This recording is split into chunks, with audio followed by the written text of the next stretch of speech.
éduquer ses clients, c'est bien. Encore faut-il leur apprendre quelque chose de nouveau. Comme ça a été dit dans une chanson récemment, crois pas nous apprendre ce qu'on sait déjà. Et c'est exactement ce principe qu'on va voir dans cette vidéo. On va regarder les signaux qui nous permettent de savoir si on est dans la bonne phase d'un cycle d'éducation ou si au contraire on est en train de plonger notre pitch et dans ce cas-là, eh bien, on va être malheureusement cuit. Pour poursuivre sur le thème de la cuisson, je vais te parler d'un scénario et c'est à travers celui-ci que je vais te montrer la méthode. Le scénario, c'est que tu fais partie d'une entreprise qui fournit les hôpitaux et les cliniques en gros équipements de cuisine. Je parle ici de comptoir, enfin plutôt de plan de travail, de lave-vaisselle ou de four. Et là, tu as en face de toi un prospect qui a un problème de four. Donc la première chose qu'on va faire, c'est tu le sais maintenant, recentraliser sa problématique. Tu te souviens de la méthode CERESU d'éducation client que je t'ai déjà démontré dans une vidéo. Eh bien, le tout départ, c'est le contexte. Donc juste rapidement lui remettre les idées en place. Donc vous m'avez dit, cher Jean-Christophe, que actuellement vous avez un four qui ne cuit pas assez rapidement les produits, ça prend parfois jusqu'à 2 heures de cuisson et en plus qui vous assure une cuisson trop variée, les plateaux du haut sont trop cuits, ceux du milieu sont sous-cuits, ça pose un problème de logistique, c'est pas bon. J'ai bien compris. Eh bien, et c'est là qu'on bascule sur le premier E du cycle d'éducation de la méthode CERESU, c'est l'étincelle.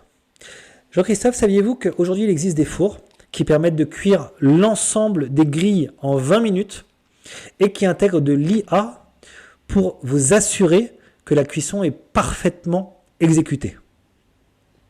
Tu laisses un blanc et c'est là qu'on va observer la réaction. S'il te dit « Oui, je suis totalement d'accord avec vous », à ton avis, est-ce que c'est un bon signe ou pas ? Dans un pitch éducatif, s'il te dit « Oui, je suis complètement d'accord », eh ben, tu es sur un très mauvais chemin. Parce que ça veut dire qu'il a déjà conscience du problème, voire même de la solution. Donc, il ne faut pas qu'il soit d'accord avec toi. Il faut plutôt qu'il bug et qu'il te dise « Ah, ok, je ne connaissais pas cette technique-là. Est-ce que vous pouvez m'en dire plus ?» Tu vois, là, tu le surprends. On est bien mieux. Deuxième signal que je te soumets.